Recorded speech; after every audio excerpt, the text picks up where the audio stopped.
Hello student, RSCIT playlist की जो 4th number की वीडियो है उसमें मैंने आपको बताया था कि हम हार्डवेयर एंड सॉफ्टवेयर के बारे में पढ़ने जा रहे हैं। और उस समय मैंने आपको बताया था पार्ट 4 में कि जो हार्डवेयर एंड सॉफ्टवेयर है ये टॉपिक काफ़ी बड़ा है, इसलिए मैं इसको छोटे छोटे भागों में बना रही हूँ। तो स्टूडेंट्स, इसके जो पहले के लेक्चर्स है उसमें आपने सॉफ्टवेयर के बारे में अच्छे से जान लिया कि सॉफ्टवेयर कितने प्रकार के होते हैं। फिर नेक्स्ट वीडियो में आपने जाना सिस्टम सॉफ्टवेयर क्या होता है, और उसके अगले वीडियो में जाना आपने एप्लीकेशन सॉफ्टवेयर क्या होता है, और फिर उसके अगले वीडियो में हमने जो एप्लीकेशन और सिस्टम सॉफ्टवेयर होते हैं उनमें अंतर भी जान लिए हैं। नाउ स्टूडेंट्स, अब हम अपने ये जो पार्ट 4 का वीडियो है, लेक्चर था, इस लेक्चर को ख़त्म करने की ओर चलते हैं और आज हम पढ़ते हैं हार्डवेयर के बारे में। राइट, ओके, चलिए आइए तो जानते हैं हार्डवेयर के बारे में कि सिस्टम के हार्डवेयर क्या होते हैं और किन्हें कहा जाता है। नाउ स्टूडेंट्स, तो अब हम जानते हैं हार्डवेयर के बारे में।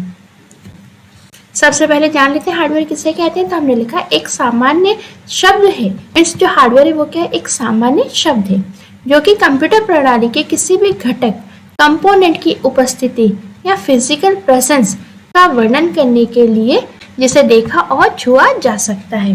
ठीक है, देखिए हार्डवेयर क्या होता है। हार्डवेयर कंप्यूटर के घटक होते हैं, यानी कंप्यूटर के कंपोनेंट्स होते हैं। ठीक है, और ऐसे कंपोनेंट्स होते हैं जिनको हम देख सकते हैं और जिनको हम टच कर सकते हैं। ठीक है, किसी भी चीज़ को आप देख सकते हो, टच कर सकते हो, यानी उस कंपोनेंट का क्या है, फिजिकल प्रेजेंस है, यानी वो आपको प्रेजेंट दिख रही है कोई चीज़ सामने, तभी तो आप उसको देख सकते हो, उसको टच कर सकते हो।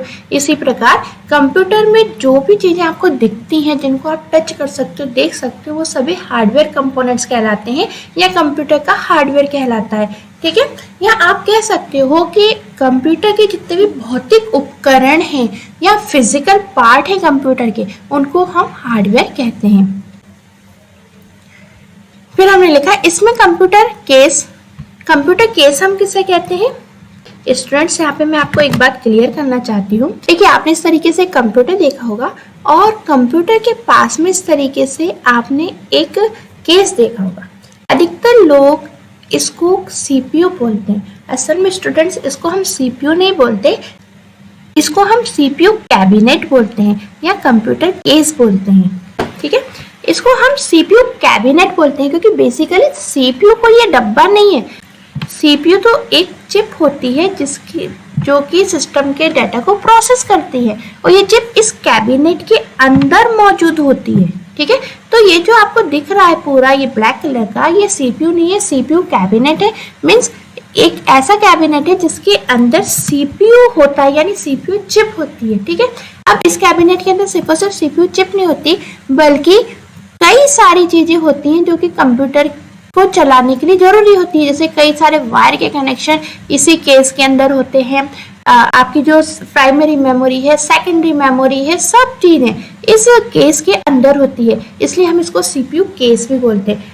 आज से आप एक बात और ध्यान रखिएगा, इसको CPU ना बोलते हुए इसको CPU कैबिनेट बोलिएगा। ओके, या फिर हम इसको कंप्यूटर केस भी बोल सकते हैं। ठीक है, तो ये जो कंप्यूटर केस है इसको आप देख भी सकते हो, इसको आप टच भी कर सकते हो, तो ये क्या है, कंप्यूटर का एक हार्डवेयर है।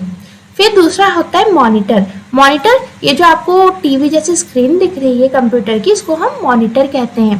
फिर होता है कीबोर्ड। देखिए, आप कंप्यूटर में डाटा एंटर करने के लिए या डाटा को टाइप करने के लिए जिस डिवाइस का यूज करते हैं इसको हम कीबोर्ड कहते हैं। इसको भी आप टच कर सकते हो, देख सकते हैं, तो ये भी क्या है, हार्डवेयर है।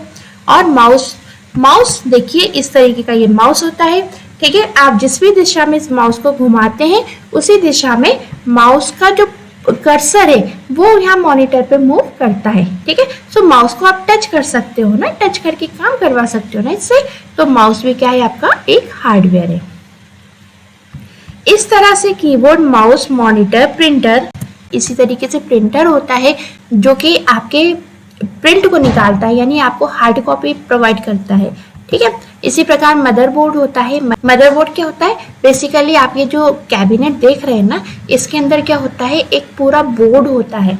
ठीक है, जिससे क्या होता है, जिसके अंदर क्या है, जितने भी कंपोनेंट्स हैं ना कंप्यूटर के, वो सभी कनेक्ट होते हैं। ठीक है, साथ ही साथ में इसके अंदर CPU यानी जो CPU चिप होती है, यानी प्रोसेसर चिप होती है, वो मौजूद होती है, मेमोरी मौजूद होती है। जो भी जरूरी चीज़ें है ना, वो सब इस केस के अंदर क्या होती है, तो जो भी जरूरी चीज है ना वो उस केस के अंदर मौजूद होती है। ठीक है, ठीक है। तो ये बेसिकली जो केस है इसमें क्या है, एक बोर्ड होता है जो कि सभी को आपस में क्या करता है, कनेक्ट करता है, यानी कंप्यूटर के जितने भी कंपोनेंट्स है ना उनको कनेक्ट करता है। इसी कारण हम इसको क्या बोलते हैं, मदरबोर्ड बोलते हैं। फिर मेमोरी चिप होती है। ठीक है, तो कंप्यूटर ये जो केस है इसी के अंदर क्या होती है, एक मेमोरी चिप होती है, उसके अंदर डाटा स्टोर होता है। इलेक्ट्रॉनिक सर्किट्स, इस मदरबोर्ड के अंदर क्या होते हैं, इलेक्ट्रॉनिक सर्किट्स भी होते हैं। ठीक है, यानी कि जो वायर है वो कनेक्ट होते हैं एक दूसरे से, जिनके द्वारा बिजली का क्या होता है, प्रवाह होता है। फिर एक्सपेंशन कार्ड्स होते हैं इसके अंदर, इसमें केबल्स होती हैं, इसमें स्विच भी होता है। ठीक है, तो ये सारी चीजें होती हैं जिनको हम टच भी कर सकते हैं, देख भी सकते हैं। तो ये सारी चीजें हमारे हार्डवेयर उपकरण में शामिल होती हैं। आगे बढ़ते हैं, तो हमने लिखा है अब हार्डवेयर कंपोनेंट को अक्सर इनपुट, आउटपुट, स्टोरेज या प्रोसेसिंग कंपोनेंट के रूप में वर्गीकृत किया गया है। ठीक है, तो बेसिकली यदि आप यहाँ पर देखते हैं कि जो भी आपके कंप्यूटर के कंपोनेंट्स है, इसमें कुछ कंपोनेंट्स तो क्या इनपुट का काम करते हैं, यानी डाटा को रिसीव करने का काम करते हैं। अब कुछ कंपोनेंट क्या करेंगे, जो भी यूजर ने डाटा दिया है उसके ऊपर प्रोसेसिंग अप्लाई करेंगे। ठीक है, यानी प्रोसेसिंग का काम करेंगे। ठीक है, तो यहाँ पे आपने कंप्यूटर के दो प्रकार के डिवाइसेस देखनी, एक जिन्होंने इनपुट लिया, एक जिन्होंने प्रोसेस किया, जैसे कि सीपीयू है ना। इस प्रोसेसर के अंदर एक सीपीयू चिप होती है जो कि डाटा को प्रोसेस करती है। दो तरीके कंपोनेंट देख लिए। ओके, अब जो भी डाटा प्रोसेस होता है वो आउटपुट के रूप में आपके सामने आता है। तो तीसरे जो कंपोनेंट्स होते हैं वो क्या होते हैं, आउटपुट होते हैं, जैसे कि मॉनिटर हो गया है ना। आप गाना चलाओगे तो गाना किससे सुनोगे, स्पीकर से, तो स्पीकर क्या हो गया, आउटपुट हो गया। ठीक है, लेकिन गाना चलाने के लिए जो कमांड है, यानी आप जो गाना डबल क्लिक करके गाने को चालू करोगे ना, तो किसके द्वारा करोगे, माउस के द्वारा या फिर एंटर करके कीबोर्ड के द्वारा। ठीक है, तो इस तरीके से आप गाने चला सकते हो। तो जो कमांड है वो आप इनपुट डिवाइस से दे रहे हो। ठीक है, अब जो कमांड है वो आपकी बेसिकली जो भी आपने इनपुट डिवाइस से कमांड दी वो कहाँ जाती है, प्रोसेसर के पास जाती है प्रोसेस होने के लिए, और फिर प्रोसेसर के पास से कहाँ आती है, वो आउटपुट यूनिट पर आती है। तो आपने यहाँ पे हार्डवेयर के तीन प्रकार के कंपोनेंट देख लिए, एक जिनके द्वारा हम इनपुट देते हैं कंप्यूटर में, दो जो कि प्रोसेस करती है हमारे दिए हुए डाटा को, तीसरा जो कि आउटपुट हमको शो करवाती है। ठीक है, अब जो भी डाटा हमने कंप्यूटर को दिया है ये कहीं ना कहीं जाके स्टोर भी होता है। तो डाटा हमेशा और हमेशा मेमोरी के अंदर ही स्टोर होता है। जैसे कि हम कोई भी बात को याद रखते हैं ना, कोई भी बात को याद कर लेते हैं, वो कहाँ स्टोर हो जाती है, हमारी मेमोरी में। ऐसे कंप्यूटर में भी एक मेमोरी होती है जिसके अंदर डाटा स्टोर हो जाता है। ठीक है, तो बेसिकली आपने ये जो कंप्यूटर कितने रूप देख लिए इसके। एक रूप, कई डिवाइसेस ऐसी होती है कंप्यूटर से जो कनेक्टेड होती हैं, जो इनपुट लेती हैं। कुछ सीपीयू जैसी चिप होती हैं जो कि प्रोसेस करती हैं डाटा को। फिर मॉनिटर जैसी कई डिवाइसेस होती हैं जो कि आउटपुट देती हैं, और मेमोरी इसके अंदर मौजूद होती है जो डाटा को स्टोर करती है। तो इस तरीके से देखा जाए तो जो हार्डवेयर के कंपोनेंट्स है उनको हम चार भागों में अलग अलग बांट देते हैं। एक तो हो जाता है इनपुट, दूसरा हो जाता है आउटपुट, तीसरा हो जाता है स्टोरेज, और चौथा हो जाता है प्रोसेसिंग। नाउ आगे हमने लिखा है हार्डवेयर कंपोनेंट जो सीपीयू का एक अभिन्न हिस्सा नहीं है, उन्हें पेरिफेरल उपकरण मीन्स पेरिफेरल डिवाइस के रूप में संदर्भित किया जाता है। ठीक है, अब यहाँ पे आपने कुछ हार्डवेयर कंपोनेंट्स देखे, जैसे कि कीबोर्ड देखा, माउस देखा, मॉनिटर देखा। ठीक है, और यहाँ पे सीपीयू भी देखा। तो यहाँ पे देखिए जो सीपीयू से रिलेटेड डिवाइसेस है, यानी जो प्रोसेसिंग करती हैं, सिर्फ और सिर्फ उस कंपोनेंट को छोड़ दो, यानी जो सीपीयू के कंपोनेंट को यदि हटा दो तो बाकी की जितनी भी आपके हार्डवेयर कंपोनेंट्स हैं है ना, वो सब पेरिफेरल डिवाइसेस कहलाते हैं। यानी सीपीयू या सीपीयू से रिलेटेड कुछ उसके अभिन्न अंग होते हैं, यदि आप उनको छोड़ दो, उनको हटा दो हार्डवेयर कंपोनेंट में से, तो हार्डवेयर कंपोनेंट्स उसके अलावा जितने भी हैं वो सभी पेरिफेरल डिवाइसेस कहलाते हैं। ठीक है, फिर हमने लिखा है पेरिफेरल उपकरणों को आमतौर पर इनपुट, स्टोरेज या आउटपुट जैसे हार्ड डिस्क, कीबोर्ड या प्रिंटर के लिए उपयोग किया जाता है। ठीक है, तो पेरिफेरल डिवाइसेस वो होती हैं जो कि इनपुट लेती हैं। ठीक है, जैसे कीबोर्ड हो गया, माउस हो गया। स्टोरेज वो होती है जो कि डाटा को स्टोर करती है, जैसे कि कंप्यूटर की मेमोरी हो गई, या आउटपुट जो कि आउटपुट देते हैं, जैसे कि मॉनिटर हो गया, स्पीकर हो गया।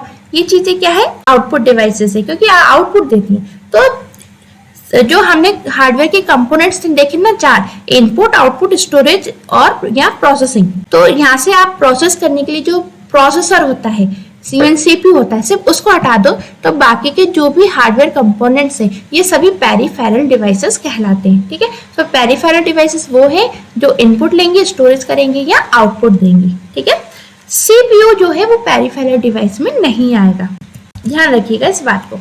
नाउ अब हम इनपुट डिवाइस के बारे में यहाँ पे डीप में जान लेते हैं। तो हमने लिखा है इनपुट डिवाइस एक ऐसी हार्डवेयर डिवाइस है जो यूजर से इंफॉर्मेशन स्वीकार करती है, इंफॉर्मेशन को इलेक्ट्रिकल सिग्नल में कन्वर्ट करती है और उसके बाद प्रोसेसर को संचारित मीन्स ट्रांसमिट करती है। इनपुट डिवाइस का मुख्य कार्य मनुष्य मीन्स ह्यूमन को कंप्यूटर के साथ इंटरेक्शन करवाना होता है। ठीक है, उदाहरण के लिए अगर आप माउस पर गेम खेल रहे हैं तो माउस पॉइंटर यूजर इंटरफेस की डिजाइन का एक आम तत्व के द्वारा आप नेविगेशन कंट्रोल कर सकते हैं। आइए इन चीजों को अच्छे समझते हैं। देखिए बेसिकली इनपुट डिवाइस क्या होती है? इनपुट डिवाइस होती है जो कि यूजर से इनपुट लेती हैं। ठीक है, अब इनपुट कैसे लेती है? जैसे कि मान लीजिए कीबोर्ड है, अब कीबोर्ड में यहाँ पे अक्षर छपे हुए से ए बी सी, है ना।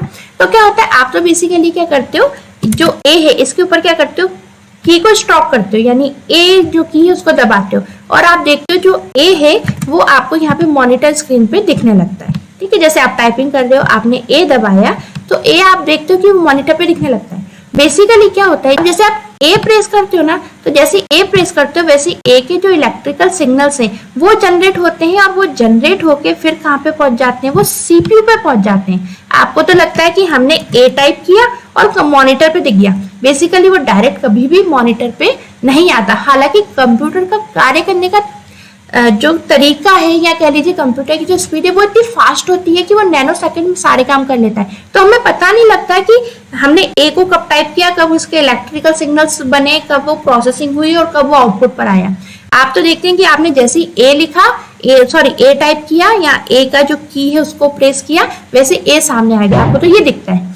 पर बेसिकली जैसे आप ए को प्रेस करते हो कीबोर्ड से, वैसे तुरंत बहुत ही कम सेकंड के अंदर इलेक्ट्रिकल सिग्नल्स जनरेट हो जाते हैं। फिर ये इलेक्ट्रिकल सिग्नल्स प्रोसेसर के पास पहुंचते हैं प्रोसेसिंग होने के लिए और फिर प्रोसेसर फिर इनको क्या सिग्नल्स के रूप में एक आउटपुट जनरेट करता है और फिर वो जाके आपको कंप्यूटर के मॉनिटर पे आउटपुट दिख जाता है। ठीक है, आप जैसे कि कभी गाना चलाते हो तो आप तो क्या करते हो, अपने माउस के जरिए या कीबोर्ड के जरिए किसी भी गाने को सिलेक्ट करते हो जो कि आपके मॉनिटर पे दिखता है। ठीक है, तो बेसिकली आपने अपने कीबोर्ड या माउस से क्या दी, एक कमांड दी कि की को प्रेस करके या माउस की को प्रेस करके। चलिए जब आप किसी भी गाने पर या किसी भी अपने फाइल डॉक्यूमेंट्स पे क्लिक करते हो तो कुछ इलेक्ट्रिकल सिग्नल्स जनरेट होते हैं जो कि हमारे इनपुट डिवाइस के द्वारा होते हैं, जैसे कि कीबोर्ड हो गया या माउस हो गया। फिर ये सिग्नल जो है वो हमारे प्रोसेसर के पास पहुंचते हैं, यानी आपने किसी गाने को सुनने के लिए क्लिक भी करा है ना, तो उसका डाटा या उसके सिग्नल्स पहले कहाँ चले जाएंगे, प्रोसेसर के पास।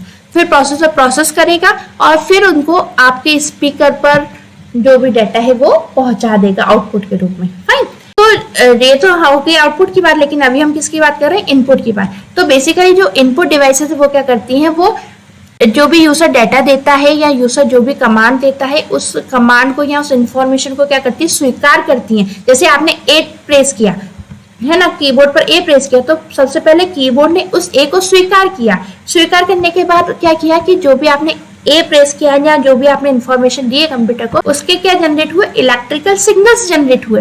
यानी जो भी इंफॉर्मेशन आप कंप्यूटर को दे रहे हो उस चीज के क्या जनरेट होते हैं, इलेक्ट्रिकल सिग्नल्स जनरेट होते हैं। ठीक है, और फिर वो जो सिग्नल जनरेट होते हैं वो पहुंच जाते हैं सीपीयू के पास प्रोसेस होने के लिए, यानी प्रोसेस होने के लिए कहाँ जाते हैं, वो सीपीयू के पास ही जाते हैं। फिर सीपीयू से ही वो आउटपुट के रूप में जाते हैं। अब वो आउटपुट कैसे आता है वो हम आउटपुट डिवाइस पढ़ेंगे तब जानेंगे। अभी सिर्फ और सिर्फ इतना जान लीजिए, कोई भी कीबोर्ड या माउस है, इसमें आप जो भी कमांड देते हो उसके वो सारी चीजें इलेक्ट्रिकल सिग्नल में बदल जाती हैं और फिर वो इलेक्ट्रिकल सिग्नल प्रोसेस होने के लिए सीपीयू में या प्रोसेसर के अंदर पहुंच जाते हैं। ठीक है, अब जो ये डिवाइसेस जैसे कीबोर्ड है, इसने बेसिकली क्या किया, आपसे यानी ह्यूमन से इंटरेक्ट किया है। क्योंकि आपके पास अगर कीबोर्ड नहीं होगा, माउस नहीं होगा तो आप कमांड दोगे किससे, तो आपके संपर्क में कौन आता है, आपके संपर्क में आती है इनपुट डिवाइसेस। क्या प्रोसेसर आपके संपर्क में आता है, नहीं, है ना, आपके संपर्क में आती है इनपुट डिवाइसेस। तो हम कह सकते हैं जो इनपुट डिवाइसेस हैं वो ह्यूमन से इंटरेक्ट करती हैं। ठीक है, उदाहरण के लिए हमने बताया जैसे कि मान लीजिए आप कोई गेम खेल रहे हैं। ठीक है, आपने देखा होगा बच्चे अक्सर वीडियो गेम खेलते हैं। तो जब वीडियो गेम खेलते हैं तब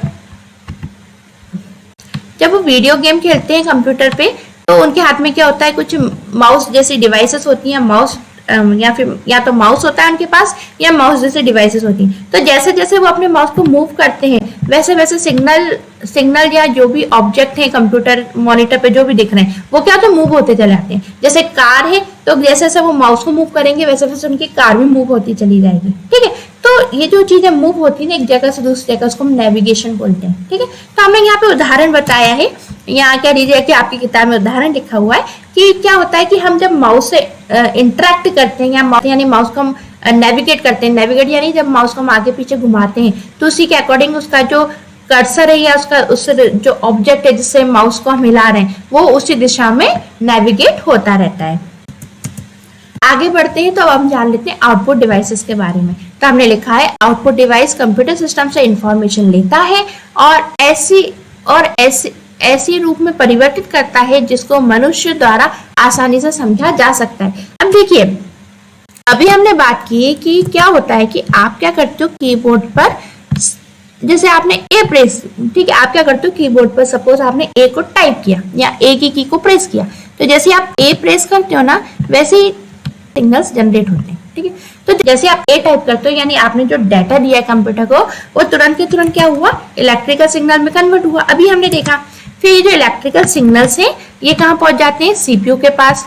तो सीपीयू में ये इलेक्ट्रिकल सिग्नल्स क्या होते हैं, प्रोसेस होते हैं ना। अब जो कंप्यूटर है ना बेसिकली ये सारा काम इलेक्ट्रिक सिग्नल्स के फॉर्म में कर रहा है। ठीक है, अब मान लीजिए जो भी यहाँ पे डाटा हो प्रोसेस हो रहा है ना, जो भी काम कर रहा है वो सब इलेक्ट्रिकल सिग्नल्स में हो रहा है। अब यही आपको आउटपुट मिल जाए इलेक्ट्रिकल सिग्नल्स में, तो क्या आप उस आउटपुट को समझ पाओगे? या फिर कह लीजिए कि ए से रिलेटेड जो भी सिग्नल्स जनरेट हुए वो सिग्नल्स आपको अपने मॉनिटर पे दिख जाएं, कंप्यूटर के मॉनिटर पे दिख जाएं, तो आप क्या उनको समझ पाओगे? नहीं समझ पाओगे ना। तो क्या होता है जो भी आपके आउटपुट डिवाइसेस हैं जैसे कि आपका मॉनिटर हुआ, ये क्या करता है सीपीयू से सिग्नल्स को एक्सेप्ट करने के बाद फिर उन सिग्नल्स को क्या करता है आपकी भाषा में जिसको आप समझ सकते हो उसमें कन्वर्ट कर देता है इलेक्ट्रिकल सिग्नल्स को। ठीक है, तो पहले देखिए जब आपने ए को टाइप किया तो ये ए कन्वर्ट हुआ इलेक्ट्रिकल सिग्नल्स में, फिर ये इलेक्ट्रिकल सिग्नल्स प्रोसेसर के पास गए। अब प्रोसेसर ने जो सिग्नल्स है इलेक्ट्रिकल सिग्नल्स वापस दे दिए किसको, आउटपुट यूनिट को, कि भाई मैंने प्रोसेस कर दिया है अब तू यूजर को आउटपुट दिखा दे। ठीक है, तो आउटपुट यूनिट को दे दिया, तो आउटपुट यूनिट क्या करेगी, जैसे सीपीयू से सिग्नल्स आए वैसे आपको शो नहीं कराएगी, ये उन सिग्नल्स को ह्यूमन रीडेबल फॉर्म में यानी जो ह्यूमन समझ सकता है उस फॉर्म में कन्वर्ट करके आपको शो कराएगी। ठीक है, अब हमने यहाँ पे लिखा है उदाहरण के लिए मॉनिटर यूजर के लिए प्रोसेस के द्वारा प्रोसेस की गई इंफॉर्मेशन को विजुअल डिस्प्ले के द्वारा दिखाता है। ठीक है, तो उदाहरण हमने यहाँ पे समझ ही लिया, वैसे ही वही उदाहरण लिखा हुआ है कि आप जो मॉनिटर पे देखते हो ना जितनी भी चीजें वो बेसिकली क्या होता है सीपीयू के द्वारा सिग्नल्स आते हैं और मॉनिटर जो भी सिग्नल्स आए ना उसको ह्यूमन रीडेबल फॉर्म में क्या कर देता है, कन्वर्ट कर देता है। ठीक है, अब ये जो आपको मॉनिटर दिख रहा है ना जिसमें कि आप इंफॉर्मेशन देख रहे हो कंप्यूटर की या इंफॉर्मेशन देख रहे हो या जो भी आपने टाइप किया या जो भी कंप्यूटर ने आपको इंफॉर्मेशन दी या आउटपुट दिया वो देख रहे हो, तो बेसिकली ये जो आप देख रहे हो ना मॉनिटर पे, इस मॉनिटर को हम क्या विजुअल डिस्प्ले भी बोलते हैं। ठीक है, देखो हमने यहाँ पे लिखा हुआ विजुअल डिस्प्ले। ठीक है, तो बेसिकली जो भी इंफॉर्मेशन आई है प्रोसेसर के पास से होती हुई वो इंफॉर्मेशन विजुअल डिस्प्ले के द्वारा क्या होती है, ह्यूमन रीडेबल फॉर्म में कन्वर्ट होती है और विजुअल डिस्प्ले के द्वारा ही ह्यूमन को शो करा दी जाती है। आगे बढ़ते हैं तो अब बात कर लेते हैं प्रोसेसिंग डिवाइस की। ठीक है, देखिए अभी तक हम बात करते हुए आ रहे हैं इस चीज की कि जैसे आप कीबोर्ड है, कीबोर्ड के जरिए आप जो भी डाटा देते हो वो डाटा क्या होता है, पहले सिग्नल्स के फॉर्म में जनरेट होता है यानी इलेक्ट्रिकल सिग्नल्स के फॉर्म में जनरेट होता है और ये इलेक्ट्रिकल सिग्नल्स कहाँ पहुंच जाते हैं, सीपीयू में यानी प्रोसेसर के पास। ठीक है, तो देखिए हमें यहाँ पे लिखा भी हुआ है, क्या लिखा हुआ है, कंप्यूटर के भीतर इंफॉर्मेशन को प्रोसेसिंग के लिए जिम्मेदार कंपोनेंट है। ठीक है, यानी जो प्रोसेसिंग डिवाइस यानी जो सीपीयू है आपका, ये कंप्यूटर के भीतर जो भी डाटा प्रोसेस हो रहा है उस सभी डाटा को प्रोसेस करने के लिए जिम्मेदार होता है, यानी जो भी यूजर ने डाटा दिया है उसको सीपीयू के द्वारा ही प्रोसेस किया जाता है ना। अब ऐसा नहीं कि इसमें अकेला सीपीयू शामिल होता है, सिर्फ सीपीयू ऐसा नहीं है कि वो प्रोसेसिंग का काम करता है, बल्कि देखा जाए तो प्रोसेसिंग डिवाइसेस कौन कौन सी होती है। देखिए प्रोसेसिंग डिवाइस वो सारी चीजें, वो सारी डिवाइसेस हैं जो कि प्रोसेसिंग के लिए काम में आती हैं। ठीक है, तो क्या क्या चीजें काम में आएंगी, तो हमने लिखा है इनमें सीपीयू, मीन सीपीयू तो है ही, आपने समझ ही लिया। दूसरा होता है मेमोरी। देखिए जो ये सीपीयू के अंदर डाटा प्रोसेस हो रहा है ना, ये डाटा पहले कहीं ना कहीं क्या होता है, स्टोर होता है। ठीक है, तो डाटा जब भी आप देते हो सिस्टम को, तो बेसिकली वो डाटा पहले कहाँ स्टोर होता है, मेमोरी में।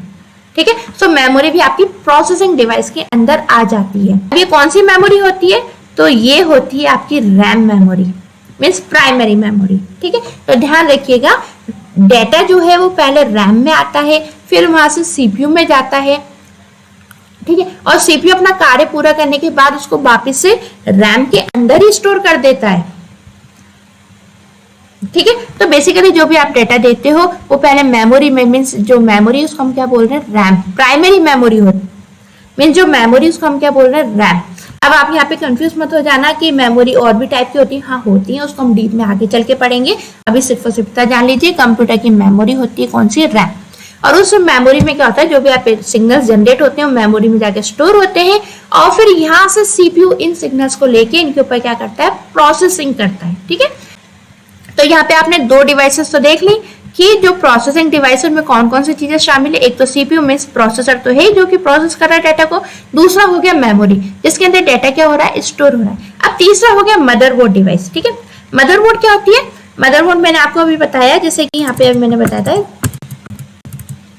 ये जो सीपीयू आपको दिख रहा है इसके अंदर एक पूरा बोर्ड होता है जिससे जितने भी कंपोनेंट्स है कंप्यूटर के वो सारे कनेक्ट होते हैं। ठीक है, तो सभी चीजें कनेक्ट हो जाने के कारण हम इसको क्या बोलते हैं, मदरबोर्ड बोलते हैं। ठीक है, जैसे कि एक माँ होती है जो कि सबको कनेक्ट करके रखती है, इसी प्रकार इस केस के अंदर, इस कैबिनेट के अंदर भी एक बोर्ड होता है, और वो बोर्ड जो है वो सभी कंपोनेंट्स को आपस में कनेक्ट रखता है, इसलिए हम इसको मदरबोर्ड कहते हैं। ठीक है, तो जो सीपीयू है, जो मेमोरी है, वो इस मदरबोर्ड से क्या है, अटैच है, इस मदरबोर्ड में लगी हुई है। ठीक है, तो प्रोसेसिंग के लिए सीपीयू तो है ही,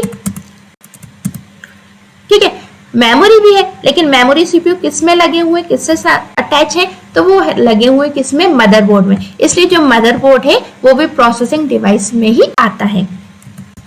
नाउ स्टोरेज डिवाइस। ठीक है, अब स्टोरेज डिवाइस क्या होती है, जो कि डाटा को स्टोर करती है। ठीक है, तो अभी आपने देखा, मैंने आपको जस्ट अभी बताया था प्रोसेसिंग में, मैंने आपको बताया था कि जो रैम होती है इसके अंदर डाटा स्टोर हो जाता है। ठीक है, अब यहाँ पे हम थोड़ा सा डाटा स्टोर करने वाले जो कंपोनेंट्स को थोड़ा डीप में देख लेते हैं। देखिए सिस्टम के अंदर जो डाटा स्टोर होता है ना, वो दो प्रकार की डिवाइस में होता है, एक तो रैम में, एक होता है हार्ड डिस्क में। हार्ड डिस्क, ठीक है, तो सिस्टम में जो डाटा स्टोर होता है, यानी कंप्यूटर के अंदर जो डाटा स्टोर करने के लिए मेमोरी होती है वो दो होती है, एक तो रैम और एक होती है हार्ड डिस्क। ठीक है, अब जिसके अंदर आपका परमानेंट डाटा स्टोर हो जाता है वो होती है आपकी हार्ड डिस्क, और इस हार्ड डिस्क को हम सेकेंडरी मेमोरी भी कहते हैं। ठीक है, ओके, और ये जो डाटा स्टोर होता है रैम में, ये रैम के अंदर जो डाटा स्टोर है ये परमानेंट नहीं होता, ये टेम्परेरी होता है, और इसको हम प्राइमरी मेमोरी भी कहते हैं। ठीक है, तो यहाँ पे आपने रैम का कंसेप्ट देख लिया कि रैम के अंदर बेसिकली जो डाटा स्टोर होता है वो सीपीयू के द्वारा एक्सेप्ट कर लिया जाता है। ठीक है, एक डाटा तो इस रैम के अंदर स्टोर होता है जो कि टेम्परेरी होता है, सीपीयू उसको एक्सेप्ट करता है। एक डाटा स्टोर होता है परमानेंट। ठीक है, तो परमानेंट जो डाटा स्टोर होता है वो होता है सेकेंडरी डिवाइस में, और जो सेकेंडरी डिवाइस है उसके कई रूप हैं, जैसे एक हो गया हार्ड डिस्क, एक हो गया आप लोग यूज करते हो ना, आपने देखी होगी सीडी, है ना, डीवीडी, जिनमें आपने मूवीज वगैरह देखी होंगी, तो ये क्या है, ये आपके सेकेंडरी मेमोरी डिवाइसेस हैं। ठीक है, इनके अंदर भी डाटा क्या होता है, स्टोर होता है, लेकिन कैसा डाटा स्टोर होता है, परमानेंट। ठीक है, तो बेसिकली जो डाटा परमानेंट स्टोर हो रहा है वो किसमें हो रहा है, सेकेंडरी मेमोरी में, इसलिए हम स्टोरेज डिवाइस यहाँ पे किसको बोल रहे हैं, सेकेंडरी मेमोरी को बोल रहे हैं। और रैम के अंदर जो डाटा स्टोर हो रहा है ये कैसा, टेम्परेरी, यानी जैसे आपका कंप्यूटर बंद हुआ या लाइट चली की वैसे इसके अंदर रखा हुआ डाटा उड़ जाएगा। दूसरी चीज, रैम के अंदर जो डाटा स्टोर होता है वो सीपीयू लेता है प्रोसेस के लिए उसके अंदर रखा हुआ डाटा, तो इसलिए ये वाली जो मेमोरीज को हम प्रोसेसिंग के हिस्से में बांट देते हैं। ठीक है, यानी पोस्ट प्रोसेसिंग के भाग में रख देते हैं, और स्टोरेज डिवाइस के अंदर हम यहाँ पे सेकेंडरी डिवाइस को रखते हैं। ठीक है, ओके, तो सेकेंडरी डिवाइस जो है उसके कई सारे नाम हैं, या कह लीजिए सेकेंडरी डिवाइस के कई सारे एग्जाम्पल हैं, जैसे कि हार्ड डिस्क हो गया, जैसे कि सीडी हो गया, जैसे कि डीवीडी हो गया। ठीक है, और ये जो ये जितनी भी डिवाइसेस हैं सेकेंडरी मेमोरी, इनके अंदर डाटा परमानेंट स्टोर हो जाता है। ठीक है, तो हमने क्या लिखा है यहाँ पे, सेकेंडरी डिवाइस एक ऐसा कंपोनेंट है जो कंप्यूटर के भीतर डाटा संग्रहित करने की अनुमति प्रदान करता है। ठीक है, सो कंप्यूटर के भीतर यदि आपको डाटा को स्टोर करना है, यानी कंप्यूटर का डाटा किसी में स्टोर करना है, तो वो किस में स्टोर हो जाएगा, कंप्यूटर की हार्ड डिस्क में।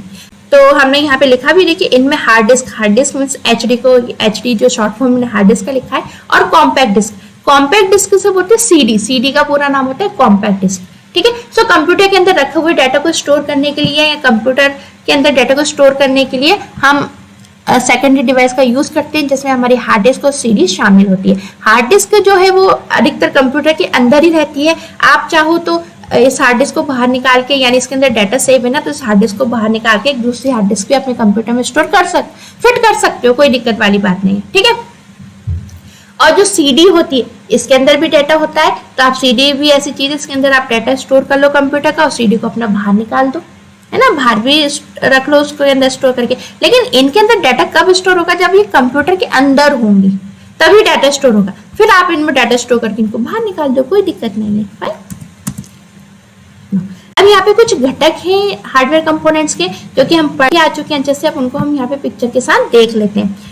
तो सबसे पहला जो घटक है वो इनपुट डिवाइसेस का आता है। तो इनपुट डिवाइस में सबसे पहली चीज इन्होंने यहाँ पे बताई है ट्रैक बॉल। ठीक है, तो देखिए हमने कुछ इनपुट डिवाइस देखी थी, जैसे कीबोर्ड, माउस इत्यादि, पर और भी कई सारी इनपुट डिवाइसेस होती हैं। फाइन, तो उनके बारे में भी हम अच्छे से जान लेते हैं। तो पहले इनपुट डिवाइस हम यहाँ पे देखते हैं ट्रैक बॉल। तो देखिए इस तरीके की डिवाइस होती है, इसको हम ट्रैक बॉल बोलते हैं। ये माउस जैसी डिवाइस होती है, इसमें देखिए ऊपर इस तरीके से बॉल निकली हुई है ना, तो ये जो बॉल है ये बेसिकली क्या है, सारे रोटेशन में घूम जाती है, मींस 360 एंगल घूम जाती है। ठीक है, जैसे माउस है तो माउस को तो आप स्क्रॉलिंग करके ऊपर नीचे या इस तरीके से आगे पीछे कर सकते हो, लेकिन इसको आप पूरे एंगल में घुमा सकते हो। ठीक है, तो जो ट्रैक बॉल है वो माउस जैसी कुछ डिवाइस होती है, पॉइंटिंग डिवाइस होती है। इसमें इस तरीके की बॉल होती है, और इस तरीके की बॉल को आप जिस भी दिशा में घुमाते हो उसी दिशा में मॉनिटर पे जो कर्सर शो हो रहा है वो घूम जाता है। दूसरा आ गया टच पैड। ठीक है, आपने लैपटॉप में इस तरीके का पैड देखा होगा जो कि माउस की तरह काम करता है, जिसको हम टच पैड कहते हैं।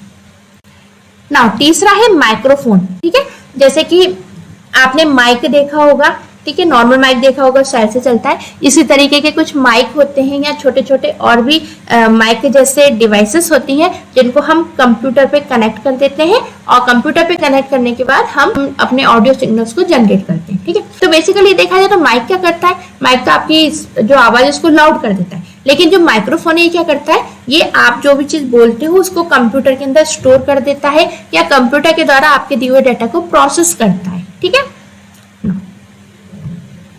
जैसे कि मैं अभी अपना डाटा स्टोर कर रही हूँ, यानी जो बोल रही हूँ ना, वो माइक्रोफोन के जरिए ही मेरे सिस्टम में क्या हो रहा है, स्टोर हो रहा है। ठीक है, मेरे कंप्यूटर सिस्टम में भी एक माइक है, और मैंने ईयरफोन लगा रखा है, तो जो ईयरफोन है इसमें भी एक माइक्रोफोन होता है, जो कि मेरी आवाज को कैच करता है। फाइन ना, तो जो आपकी आवाज को कैच करके कंप्यूटर के अंदर पहुंचा रहा है उसको हम क्या बोलते हैं, माइक्रोफोन बोलते हैं।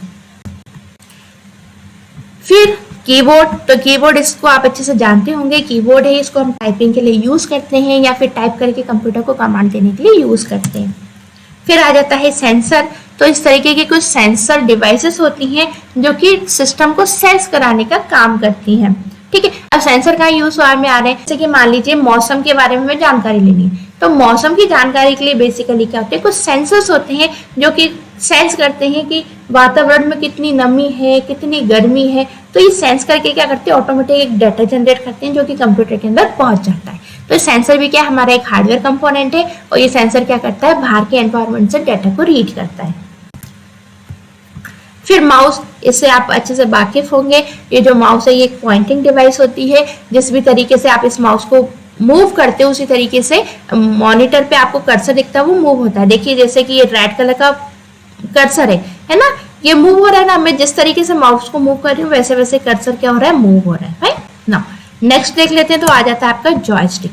ये जॉयस्टिक होती है, ये भी जैसे कि आपका माउस मूव करता है, जैसे कि आपका ट्रैक बॉल मूव करता है, ऐसे ही जॉयस्टिक में भी क्या होते हैं, कुछ बटन्स लगे होते हैं, और इस जॉयस्टिक को भी आप मूव कर सकते हो। तो जैसे से आप इसको मूव करते हो वैसे वैसे सिस्टम के अंदर जो कर्सर है वो मूव होता है। ये भी अधिकतर बच्चों के गेम वगैरह के लिए यूज में आता है।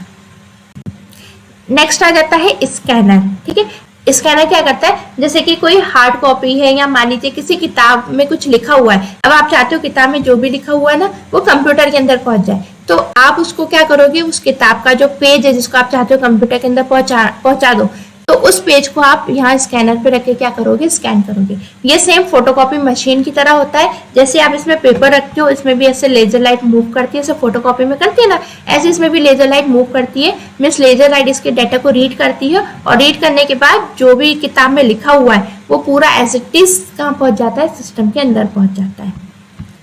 फिर आ जाता है वेब कैमरा। ठीक है, ये वेब कैमरा होता है जो कि आप वीडियो चैटिंग के दौरान यूज करते हो। ठीक है, अब जैसे आपके आजकल लैपटॉप आ गए, उनमें अलग से वेब कैमरा नहीं लगाना पड़ता, तो उनके अंदर वेब कैमरा ऑटोमेटिक फिट होता है। ठीक है, तो बेसिकली आप देखते हो ना, लैपटॉप में आप किसी से वीडियो चैट कर लेते हो, लैपटॉप पे आप अपना कैमरा चालू कर लेते हो, तो बेसिकली उसके अंदर क्या है, एक वेब कैम ही फिट है अंदर। ठीक है, पहले ये वेब कैम अलग से आते थे अधिकतर, तो कंप्यूटर की जो मॉनिटर की स्क्रीन है उस पर हम अलग से उसको फिट करते थे, आज भी करते हैं, जरूरी नहीं कि हम मॉनिटर जो लैपटॉप का वेब कैम उसका यूज करें, ये आज भी फिट होते हैं, पहले भी फिट होते थे। ये आपके वीडियो रिकॉर्डिंग करने के लिए या फिर ऑनलाइन चैटिंग करने के लिए काम में आते हैं। आगे बढ़ते हैं तो अब हम बात कर लेते हैं प्रोसेसिंग की। तो प्रोसेसिंग में सबसे पहला होता है आपका मदरबोर्ड। मैं आपको अभी बता रही थी ना कि सीपीयू का कैबिनेट होता है, उसके अंदर एक बोर्ड होता है, तो वो देखिए वो बोर्ड ऐसा होता है। ठीक है, इसके अंदर देखिए कितनी सारी चीजें लगी हुई है ना, तो बेसिकली ये बोर्ड है, और इस बोर्ड में क्या है, जितने भी कंपोनेंट्स है ना कंप्यूटर के वो सारे कनेक्ट है इस बोर्ड के जरिए। ठीक है, और सारे कंपोनेंट्स कनेक्ट हो जाने के कारण ही हम इसको क्या बोलते हैं, मदरबोर्ड बोलते हैं। और इसी मदरबोर्ड में आपका सीपीयू होता है, इसी मदरबोर्ड में आपकी मेमोरी होती है, means primary memory, secondary memory इसी मदरबोर्ड में क्या होती है, अटैच होती है, इसी मदरबोर्ड में लगी हुई होती है। ठीक है, okay, now next processing device होती है हमारी प्रोसेसर। देखिए कोई भी डेटा है वो कहाँ पे जाता है, वो सीपीयू के पास जाता है प्रोसेस होने के लिए, और सीपीयू कहाँ लगा होता है, मदरबोर्ड में, यानी जो डेटा है वो मदरबोर्ड के जरिए कहाँ पहुंचता है, सीपीयू के पास पहुंचता है। इसलिए जो प्रोसेसिंग का कंपोनेंट है मदरबोर्ड को भी मानते हैं और सीपीयू को भी मानते हैं। ठीक है, अब जो सीपीयू के पास बेसिकली जो डाटा जा रहा है, ये डाटा पहले कहीं ना कहीं मेमोरी में स्टोर होता है। ठीक है, तो जिस मेमोरी में स्टोर होता है उसको हम बोलते हैं प्राइमरी मेमोरी, या हम इसको प्राइमरी मेमोरी, या हम फिर इसको बोलते हैं रैम। ठीक है, तो जो रैम है वो भी क्या है, एक प्रोसेसिंग डिवाइस है आपकी। फिर हम देख लेते हैं आउटपुट डिवाइस। तो आउटपुट डिवाइस में सबसे पहले आउटपुट डिवाइस जो है वो क्या है, आपकी कंप्यूटर का मॉनिटर। ठीक है, तो आपको जो टीवी जैसी डिवाइस दिखती है इसको हम क्या बोलते हैं, मॉनिटर बोलते हैं। ठीक है, नेक्स्ट आता है प्रिंटर। प्रिंटर क्या करता है, आपको प्रिंट देता है। ठीक है, तो ये है तो आपकी हार्डवेयर डिवाइस ये भी, लेकिन कैसी, आउटपुट, क्योंकि ये क्या कर रहा है, आपको प्रिंट दे रहा है ना, तो कंप्यूटर जिस भी चीज से अपनी इंफॉर्मेशन आपको देता है वो सब आउटपुट डिवाइसेस में आती है। तो बेसिकली देखिए आप ए टाइप करते हो, तो आप ए तो टाइप किससे कर रहे हो, हार्डवेयर से, यानी आप जिससे इंटरेक्ट हो रहे हो वो चीज क्या है, इनपुट डिवाइस है। ठीक है, फिर ये डाटा कहाँ जा रहा है, प्रोसेसर के पास, प्रोसेसिंग डिवाइसेस लिए, फिर यहाँ से डाटा होता हुआ कहाँ जाता है, आपके आउटपुट डिवाइसेस पे। तो बेसिकली आप जो ए देखोगे वो किस पे देखोगे, इस मॉनिटर पे देखोगे, है ना, जो भी आपने कीबोर्ड के द्वारा ए टाइप किया था उस मॉनिटर पे देखोगे। ठीक है, तो मॉनिटर क्या आपके आउटपुट डिवाइस। आपने सपोज प्रिंट की कमांड दी, तो प्रिंट की जो प्रिंट है वो किससे निकलेगा, प्रिंटर से, तो प्रिंटर क्या है, आपका आउटपुट है। नेक्स्ट आ गया आपका हेडफोन। ठीक है, हेडफोन से आप क्या करते हो, आप सुनते हो किसी भी चीज को, है ना, जैसे आप गाना लगा लेते हो तो गाना सुनते हो ना हेडफोन के जरिए। ठीक है, या कोई मूवी लगा देते हो तो उसकी जो आवाज है वो आप हेडफोन के जरिए सुनते हो, तो हेडफोन क्या है, आपको आवाज सुनाता है। ठीक है, तो इसलिए क्या है, आउटपुट डिवाइस है। फिर क्या आ गया, स्पीकर। आपने इस तरीके के आजकल स्पीकर देखे होंगे, आजकल तो ब्लूटूथ स्पीकर चल गए हैं खूब सारे, तो ये स्पीकर क्या करते हैं, आपको गाना सुना देते हैं, आपको वॉइस सुना देते हैं। ठीक है, फिर आती है आपकी टच स्क्रीन। अब टच स्क्रीन तो आपने सब नहीं देखी होगी, मोबाइल फोन में हम यूज करते हैं। तो ये टच स्क्रीन बेसिकली क्या है, अब आप कहोगे मैम टच स्क्रीन के द्वारा हम क्या करते हैं, जैसे हमारा मोबाइल है तो मोबाइल में हम कीबोर्ड होता है उससे हम टाइप भी करते हैं। तो टच स्क्रीन क्या है, आपका कीबोर्ड के जरिए इनपुट भी ले लेता है। ठीक है, अब मान लो जैसे आप यूट्यूब पे कुछ देखना चाहते हो, कोई मूवी देखना चाहते हो, तो जो मोबाइल है उसके कीबोर्ड के जरिए आपने मूवी का नाम लिखा, यानी इनपुट दिया, और फिर उसी मोबाइल पे आप क्या करोगे, मूवी भी देखोगे, यानी आउटपुट भी लोगे। तो देखिए टच स्क्रीन बेसिकली क्या है, इनपुट का भी काम कर रही है, आउटपुट का भी काम कर रही है ना। तो बेसिकली ऐसी चीजें जो इनपुट का भी काम कर रही है, आउटपुट का भी काम कर रही है, इसको मल्टी फंक्शनल डिवाइस कहते हैं। तो अगर आप इसको मल्टी फंक्शनल डिवाइस बोलो तब भी गलत नहीं है, यदि आप इसको आउटपुट डिवाइस बोलो तब भी गलत नहीं है। ठीक है, तो आप उसको आउटपुट डिवाइस भी बोल सकते हो, मल्टी फंक्शनल डिवाइस भी बोल सकते हो। फिर बात आ जाती है किसकी, प्रोजेक्टर की। तो देखिए प्रोजेक्टर कुछ इस तरीके की डिवाइस होती है, इसमें इस तरीके से लेंस लगा होता है, ये कांच आपको दिख रहा है ना, लेंस होता है, और इस लेंस से क्या होता है, कुछ रेस जनरेट होती है। ठीक है, तो बेसिकली जो प्रोजेक्टर है ना, ये आपके कंप्यूटर से कनेक्ट होता है। तो कंप्यूटर की स्क्रीन पे जो भी दिख रहा है वो इलेक्ट्रिकल फॉर्म में इस प्रोजेक्टर में आ जाता है, और रेस के रूप में वो डाटा निकलता है। और रेस के रूप में वो डाटा क्या है, इस तरीके से सामने किसी दीवार पर या कोई भी प्लेन पर्दा होता है उस पर वो पूरा की पूरा जो डाटा वो डिस्प्ले हो जाता है। ठीक है, तो इस तरीके की जो डिवाइसेस को हम प्रोजेक्टर बोलते हैं, ये प्रोजेक्टर क्या करती है, एक बड़ी इमेज बना देती है। ठीक है ना, नेक्स्ट हम आगे बढ़ते हैं। तो स्टोरेज डिवाइस, स्टोरेज डिवाइस होती है आपकी हार्ड डिस्क। तो देखिए इस तरीके से आपकी हार्ड डिस्क होती है। ठीक है, ये हार्ड डिस्क जो है कंप्यूटर के अंदर या लैपटॉप के अंदर मौजूद होती है, और इसके अंदर आपके लैपटॉप या कंप्यूटर का सारा डाटा जो भी आपने सेव किया है ना, वो परमानेंटली स्टोर होता है। ओके फ्रेंड्स, तो ये था आज का हमारा वीडियो लेक्चर। ओके फ्रेंड्स, तो मिलते हैं नेक्स्ट वीडियो लेक्चर में। Bye bye.